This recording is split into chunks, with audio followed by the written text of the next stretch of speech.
स्वागत है आपका हमारे YouTube चैनल हिंदी शब्दावली पर।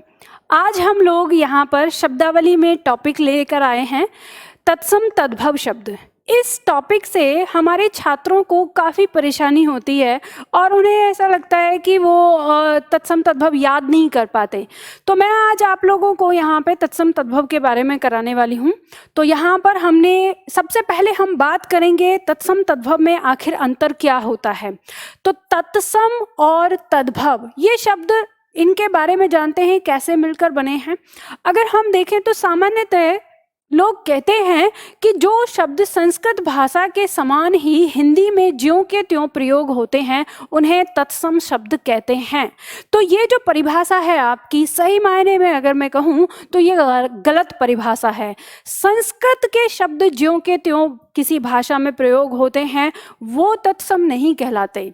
किसी भी मूल भाषा के शब्द जब किसी अन्य भाषा में ज्यों के त्यों प्रयोग होते हैं तो वो तत्सम कहलाते हैं। दरअसल इसकी परिभाषा ये होनी चाहिए, लेकिन क्योंकि हमारी हिंदी भाषा में संस्कृत के शब्दों को हमने ज्यों का त्यों प्रयोग किया है या उन्हें परिवर्तित करके प्रयोग किया है, तो इसलिए हम वहाँ पर ये मान लेते हैं कि यहाँ हमारे तत्सम तद्भव हैं या इस तरह से हम उसे मान लेते हैं। तो आपको यहाँ समझना है कि तत्सम शब्द दो शब्दों से मिलकर बना है, तत् प्लस सम। ठीक है, तत् का मतलब है उसके, और उसके हमने लगाया यहाँ पे संस्कृत से।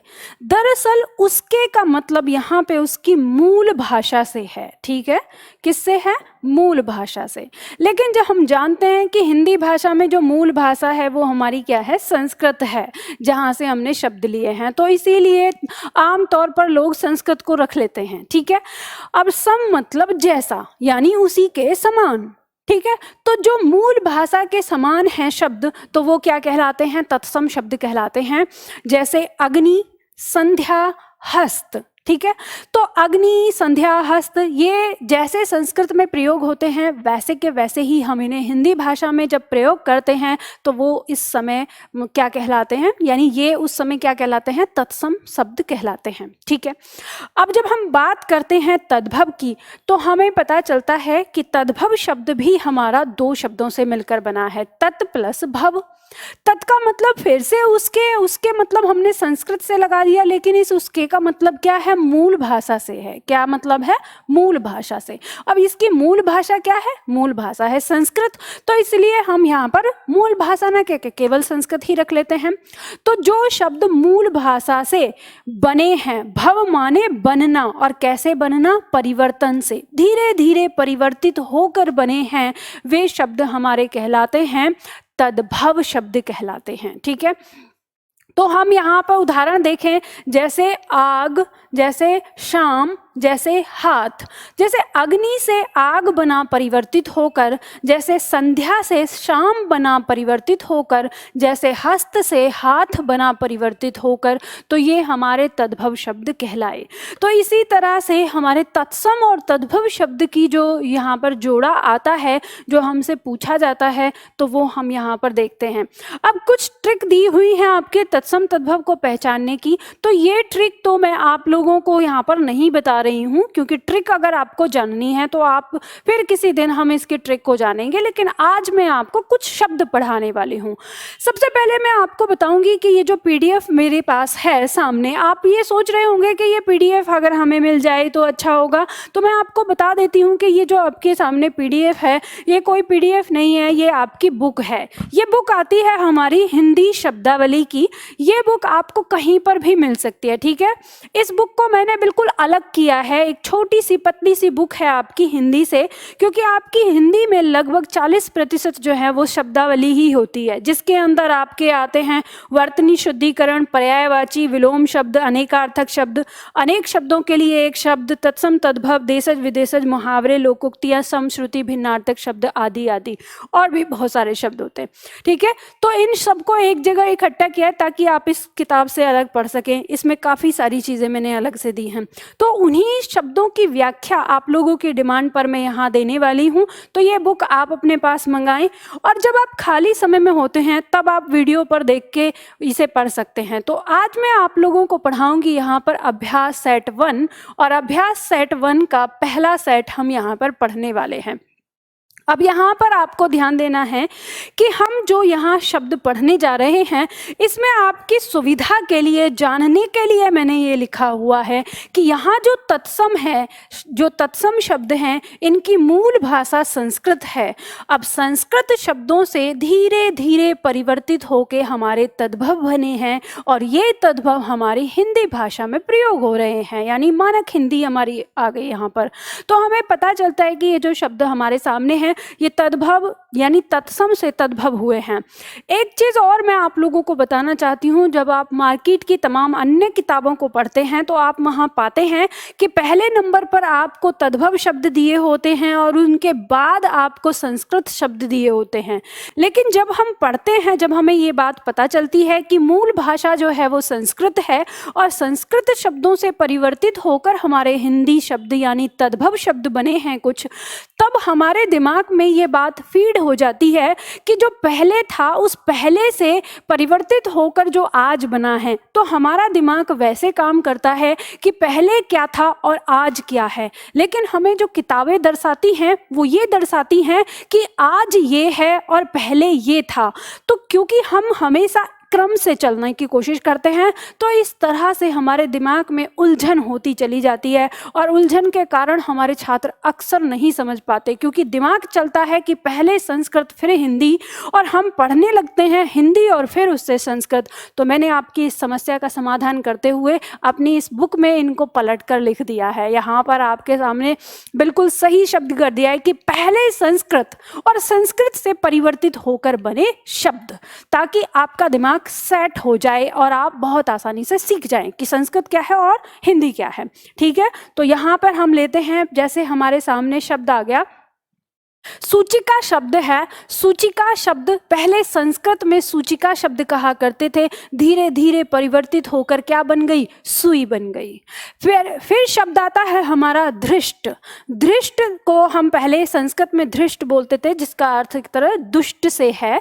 दुष्ट यानी जो किसी की बात न मानता हो, अपनी बात पर अड़िग रहने वाला। तो धीरे धीरे क्या हो गया, ढीठ हो गया। हिंदी में हम क्या उसे कहने लगे, ढीठ। ढीठ मतलब जो किसी की नहीं सुनता है। फिर शब्द था हमारा धैर्य। संस्कृत में हम धैर्य बोलते थे और धीरे धीरे हमने धैर्य को किस में परिवर्तित कर दिया, धीरज में, कि धीरज धरो, है ना। फिर शब्द आता है धूम। धूम कहते थे हम संस्कृत में और धीरे धीरे हमने उसे क्या कर दिया, धुआं। धुआं कहना शुरू कर दिया। तो संस्कृत से हिंदी में धुआं हो गया और संस्कृत में धूम हुआ करता था। आगे शब्द आता है हमारा श्यामल। हम संस्कृत में श्यामल बोला करते थे, धीरे धीरे परिवर्तित करके हमने सावला कर दिया, सावला। फिर शब्द था श्याल। श्याल शब्द को धीरे धीरे हमने साला कर दिया। साला मतलब बहन का भाई, पत्नी का भाई। ठीक है, तो साला मतलब पत्नी का भाई, उसे बोलते हैं। शब्द था जमुना, यमुना। यमुना शब्द को धीरे धीरे परिवर्तित करके हमने किस में कर दिया, जमुना में कर दिया। शब्द था यव। यव को धीरे धीरे बदलकर जौ में परिवर्तित कर दिया। जौ, जौ जानते हो ना, जो धान होते हैं ना, उसके जैसा ही होता है। ठीक है, उसके लिए शब्द आता है हमारा आगे युक्ति। युक्ति कहा करते थे, धीरे धीरे हमने उसको जुक्ति कर दिया। युक्ति मतलब एक तरह से विचार, योजना। किसी भी तरह कहते हैं क्या युक्ति बनाई है, मतलब जो योजना बनाई है, तो उसी से बना शब्द है। युक्ति मतलब जुक्ति हो गया। आगे शब्द है यजमान। यजमान को धीरे धीरे बदलकर हमने क्या कर दिया, जजमान कर दिया। देखो इसको सुधार लेना, इसमें गलती है, ये जिज नहीं है, ये क्या है, हमारा जजमान है। शब्द हो जाएगा जजमान। टाइपिंग मिस्टेक इसमें हो गई है, आपकी किताब में सुधार हो चुका है। ठीक है, तो ये क्या हो गया हमारा जजमान। आगे शब्द दिया है हमारा घृत। घृत संस्कृत में हम घृत कहा करते थे, धीरे धीरे हमने इसे क्या कर दिया, घी कर दिया। ठीक है, परिवर्तन हो गया, घी हो गया। आगे शब्द दिया हुआ है हमारा घोटक। घोटक शब्द दिया हुआ है, हम संस्कृत में घोटक बोलते थे, धीरे धीरे हमने इसको घोड़ा कर दिया। ठीक है, क्या कर दिया, घोड़ा कर दिया। इसी तरह से शब्द था घट। संस्कृत में घट बोला करते थे, धीरे धीरे परिवर्तित होते होते वो घड़ा हो गया। क्या हो गया, घड़ा। आगे शब्द आता है खंड गृह। खंड गृह शब्द हुआ करता था, धीरे धीरे हमने परिवर्तित करके उसको क्या कर दिया, खंडहर कर दिया। खंडहर शब्द कहना शुरू कर दिया। आगे शब्द आता है हमारा खरपर।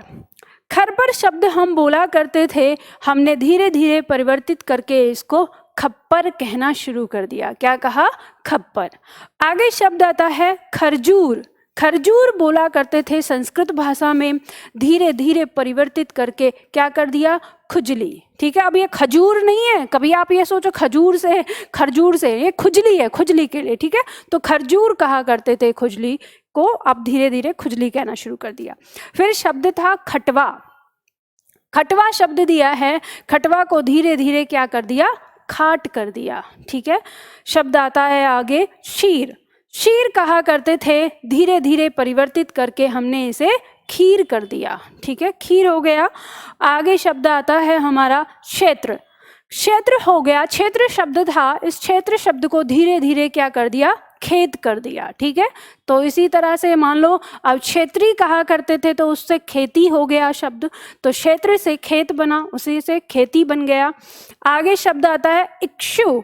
इक्षु कहा करते थे हम संस्कृत में, धीरे धीरे वो ईख में परिवर्तित हो गया, तो शब्द बन गया ईख। आगे शब्द था इशिका। इशिका कहा करते थे संस्कृत में, धीरे धीरे वो क्या हो गया, ईंट हो गया। आज हम उसे क्या कहते हैं, ईंट कहते हैं। इसी तरह से शब्द है हमारा ईर्ष्या। शब्द क्या है, ईर्ष्या। ईर्ष्या शब्द था, हमने धीरे धीरे बदल कर इसे ईर्षा कर दिया। शब्द क्या कर दिया, ईर्ष्या। दोनों के उच्चारण में अंतर है, वो है ईर्ष्या, या का उच्चारण उसमें आता है, लेकिन वहां पे हमने या का उच्चारण गायब कर दिया, ईर्ष्या कर दिया। ठीक है, आगे शब्द आता है बंसी। बंसी शब्द था, धीरे धीरे हमने इसको बांसुरी कर दिया। क्या कर दिया, बांसुरी। ठीक है, शब्द था हमारा बधिर। बधिर को धीरे धीरे बदल कर क्या कर दिया, बहरा। बधिर मतलब जो जैसे सुनाई नहीं देता था, संस्कृत में बोलते थे, अब हम हिंदी में क्या कहने लगे, बहरा कहने लगे। शब्द था हमारा बुभुक्षा। बुभुक्षा का मतलब होता है भूखा। ठीक है, तो बुभुक्षा सॉरी भूख, तो बुभुक्षा हम बोलते थे संस्कृत में कि मुझे बुभुक्षा लगी है, लेकिन अब हम क्या कहने लगे हैं, भूख, कि मुझे भूख लगी है। बलिवर्द। बलिवर्द हम बोला करते थे संस्कृत में, अब धीरे धीरे हमने क्या कर दिया, बैल कर दिया। ठीक है, क्या बोलने लगे, बैल। तो इस तरह से ये हमारे तत्सम तद्भव शब्द हैं यहाँ पर। तो तत्सम तद्भव हमने किए, इसी तरह से मैं आपको सेट 1, सेट 2, सेट 3 की तरह मैं आपको लेकर आती रहूँगी। ध्यान दीजिएगा कि ये जो मैंने सेट में आपको जो बदल के दिया है, कि जैसे मान लो सेट 3 हो गया, ये सेट 4 हो गया, ये क्यों दिया है, ताकि आप प्रत्येक दिन थोड़ा थोड़ा कर कर याद कर सकें, और आपको ये भी पता चले कि मैंने कहाँ से लेके कहाँ तक कल याद किया था, और आज मुझे कहाँ से लेके कहाँ तक याद करना है। इसीलिए मैंने आपकी ये जो बुक है, आपकी शब्दावली बुक, इसको इस तरह से डिज़ाइन किया है। ठीक है, तो चलिए आज के लिए हम इतना ही करते हैं, फिर मिलते हैं अगली क्लास में अगले टॉपिक के साथ।